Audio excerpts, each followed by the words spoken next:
We're going to look today at how we might parametrize a line with a different independent variable that both x and y depend on.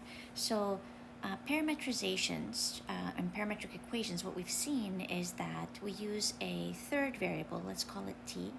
This is what we call our parameter. And in two dimensions, both x and y will be functions of t.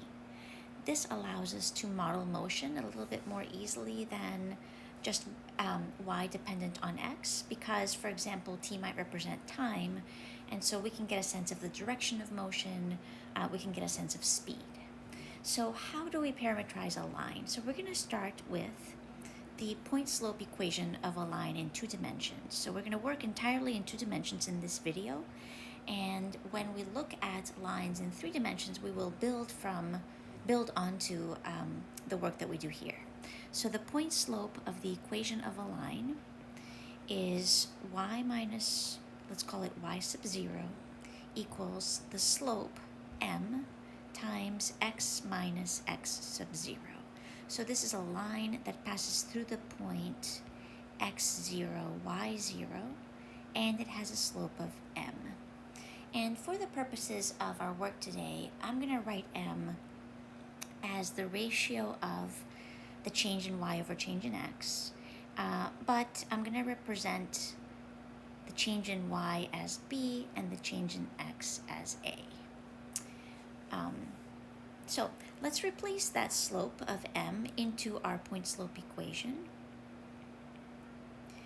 And I'm going to write, instead of m, b over a times x minus x0. And the next step, what I'm going to do is I'm actually going to multiply x minus x sub 0 by 1 over a. So this will become y minus y sub 0 equals b times x minus x sub 0 over a. So I just distributed a 1 over a through x minus x 0. And part of the reason of why I did that is because it's going to help me define t, so that I have two equations, a function of x, a function of y in terms of t, both dependent on how x is changing for the function of x in terms of t and how y is changing for the function of y in terms of t. So I'm going to let t be this expression, x minus x sub 0 over a.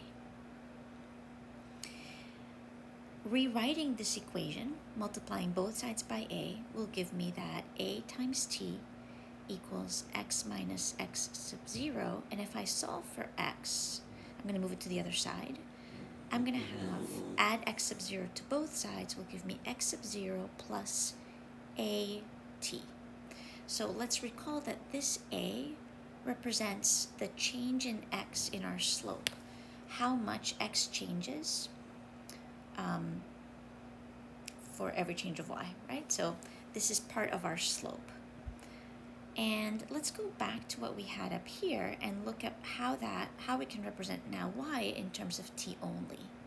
So this is going to give us y minus y sub 0 equals b times t. And if I add y sub 0 to both sides, I have y sub 0 plus bt.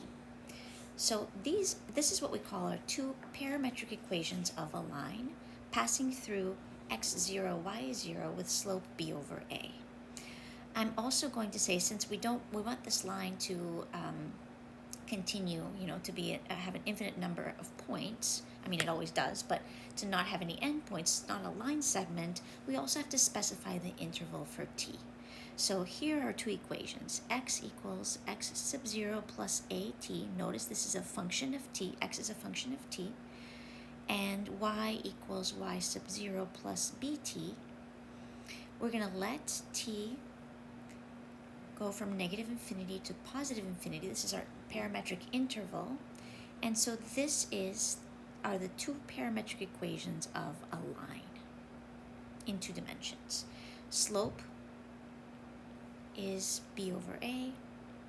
The point that the line passes through is x sub 0, y sub 0. Now, let's try an example. I'm going to go ahead and start an example here, and then I will do a second video for thinking about line segments. So our first example, let's suppose that we would like to find two pairs of parametric equations. So find parametric equations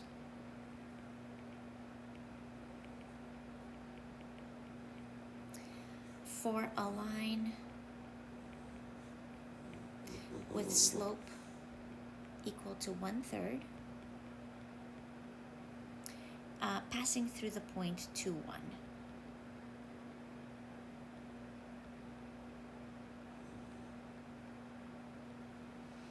Okay, so here we have, since the slope is 1/3, we know m is 1/3, so we have that the value of b here is 1, the value of a is 3, since we're thinking of the slope as b over a. And that just tells us, this is saying for 3 horizontal units that x travels, we travel 1 unit vertically, right? That's the meaning of slope.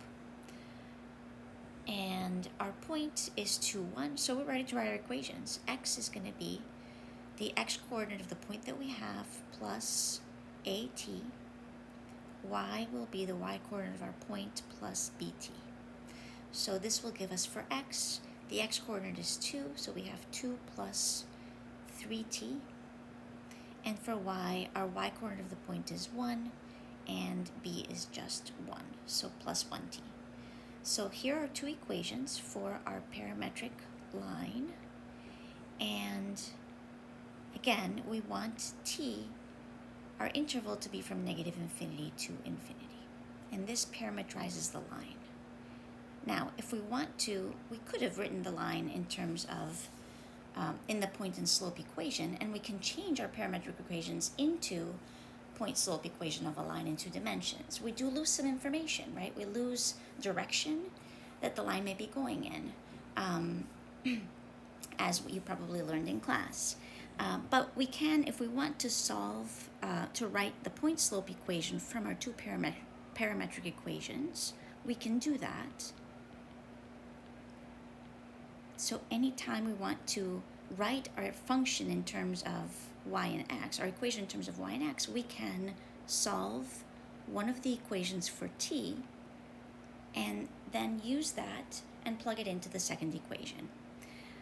So I'm going to go ahead and take our equation for x and solve that for t. That's going to give us that 3t is x minus 2. So t is x minus 2 over 3. And I'm going to plug that value of t in to the equation for y. We know that y is 1 plus t. So we have y equals 1 plus our value of t, which is x minus 2 over 3. Or y equals 1 plus, we can pull out the 1/3 so we can more clearly see the slope of the line, and x minus 2. And so here you can pick out the point, which is 2, 1, and our slope, which is 1/3.